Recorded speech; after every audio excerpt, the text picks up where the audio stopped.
Hello everybody. Today we will speak about nomenclature. Nomenclature is a very important aspect of taxonomy. It is the method of naming the organisms scientifically as well as universally. Last time, children, I told you that there are millions of plants and animals around us, and most of the time we call them by their local names. Now, when we know that languages changes as we move from place to place, even within a country also, the language, there is change in the language, and this may create a lot of chaos when scientist or any biologist talks or studies about a particular organism in one area of the world, and then he goes to collect information from another area. Fine. So it's very important that you find a name for the organism which can be accepted universally, a standard name. Hence, nomenclature is very important, a very important aspect of taxonomy. Uh, now, when you assign a name, initially there were a number of different methods of naming the organism which they have mentioned in your book. The first one is vernacular name. You know the meaning of vernacular, local names. Okay, the name of an organism uh, in a regional language or in a local language is called as the vernacular name, and this will keep on varying within a country also when you move from one state to another, especially in a country like India where we have multilingual states.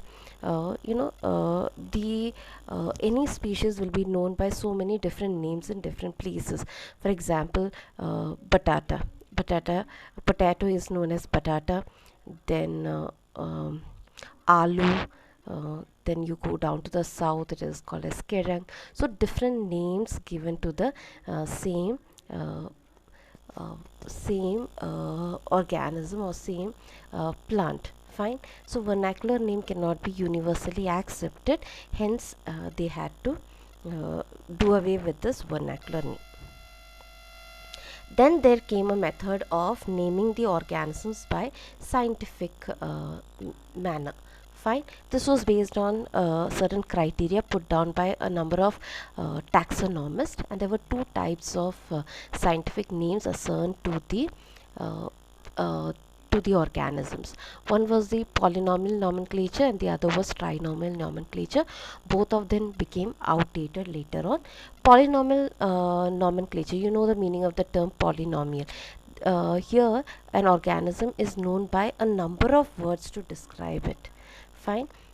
Since there is an example of this particular, I'll give you an example of this. There is a plant called as cryophyllum, and under this polynomial nomenclature it was called as cryophyllum satellatus, foils, gramineus, ambullatus, corymbus. So many, about 6 words to name a particular plant. So this name was very long and it was very confusing, very difficult to memorize, hence it was rejected. Fine. Because of the length which made it difficult to remember the name of the plant. Then came trinomial nomenclature. Here also a plant is known or an organism is known by 3 names. Okay, 3 words. Hence this was also put aside when a Swedish botanist, Carolus Linnaeus, also we call him as the father of taxonomy, he came up with a unique way of class naming the organism, and this system of nomenclature came to be known as binomial system of nomenclature. Binomial because every organism is known by 2 words, and these two terms are very simple and was easy for the taxonomist to remember it. Now in this method of nomenclature, in binomial nomenclature, an organism is assigned or known by two terms. Okay, there are two epithet or two words to describe that particular organism. The first word is the genus, okay, and it should always start with the capital letter. It's a noun. And the second word is an adjective. Okay, so it tells more about that particular organism, and hence it has to be written in small letter. Fine. Just like given in your book, you can see over here, mango is called as, its scientific name is Mangifera indica. Fine. Mangifera because of its unusual shape, indica because it was originated in India. So Mangifera is the genus and indica is the species. So whenever you write down the name of the organism by this method, binomial method, the system of classification, then you need to have, there are two terms to it, two words to it. The first being a proper noun or a generic name. It has to start with a capital letter, and the second word being an adjective, it will start with a small letter. Fine. And at the end of the biological name, the name of the author who has described the, or who has named this particular plant or animal, that person's name in abbreviated form has to be written after these two words. So Mangifera indica was named by Carolus Linn. So after Mangifera indica, you write Linn, stating that it was Linn who was first to name this particular organism. All the scientific names are usually in Latin, because at that time, Latin was the language which was known to all these scholars. But now we have certain names even in Sanskrit also, some names in Greek also assigned to the plants and animals. The entire the naming of the organism was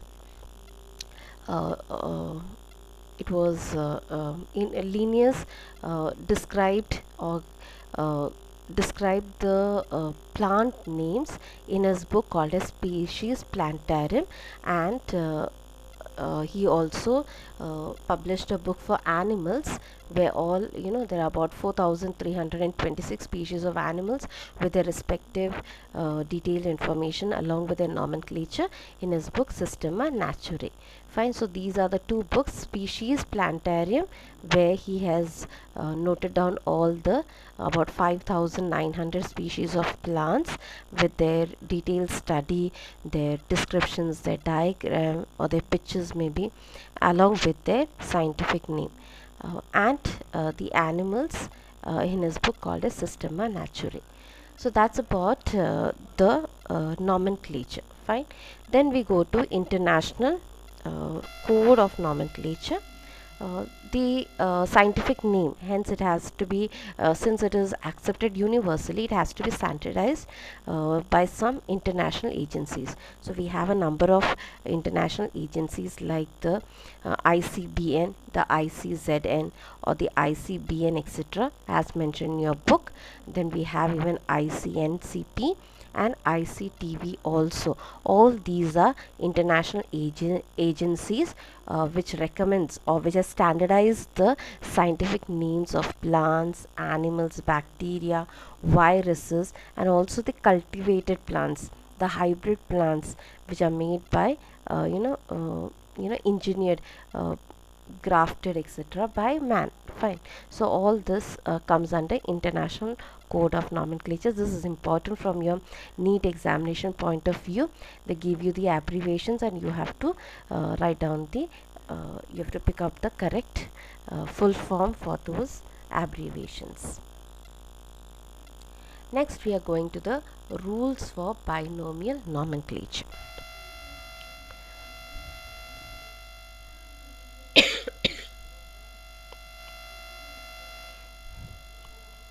Now there are certain rules for binomial nomenclature and we're going to pick up one by one.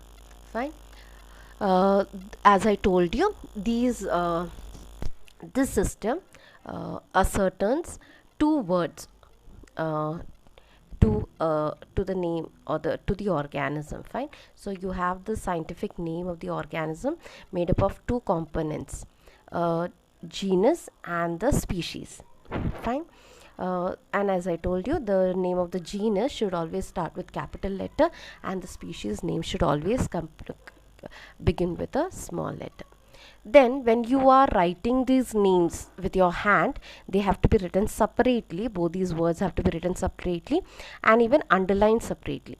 But if it is printed, as in your PDF, you can see, if it is printed, then it has to be printed in italics to indicate that it is originated in Latin language. Then I told you the name of the author who has mentioned or described or given this name has to be mentioned after the biological name or the scientific name, and that has to be written in Roman type with capital letter without any comma in between, and it has to be written in the abbreviated form. For example, again they have given another example, Homo sapien Lin. See, most of the names are given by Linnaeus. He has named about more than 5,000 plant species and more than 4,000 animal species. So obviously most of the names will have Lin aside their scientific name. So Homo sapiens Lin is the complete scientific name for modern human beings. So it means that Linnaeus was the first scientist who named man as Homo sapiens. Then the binomial nomenclature, the name should not be very small. It should not contain less than 3 letters, and it should not be very long, having more than 12 letters. So it should be concise so that it can be remembered easily by people. Then the principle of priority. Now there may be a number of scientists or taxonomists.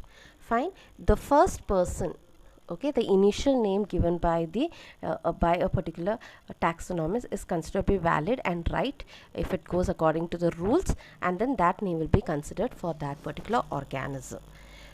Anybody any other valid or right name later given, okay, given later than the initial name, will not be considered, it will not be given priority, but it will be considered as a synonym, a similar one. Fine. So initially there were no names that were recognized by any other scientist other than Linnaeus, but now when you come when a lot of research is being done in taxonomy, you may find a different type of people or different taxonomists naming the organism which was already named by Linnaeus. Then all these three words, that is the name, the generic name, the species name, as well as the author's name, together form what is called as the binomial epithet or the name of the organism. So you should remember the name of the author after the two names, that the genus and the species. The name of the author is called as citation. Okay, so all these three names, the genus, the species and the author's name, together form what is called as the binomial epithet or the name of the organism. Then if the species name has got more than 2 words in its name, then a hyphen is put in between these 2 words to separate them. Yet it will be termed as a single name for that particular organism. For example, you have Hibiscus rosa sinensis, Jaswanti, which you call, or the shoe flower or China rose is popularly called. So you have Hibiscus rosa sinensis, rosa and sinensis, 2 different species, so a dash or a hyphen has to be put in between them, citing that they are 2 terms, but it is always linked together. It's always called as Hibiscus rosa sinensis.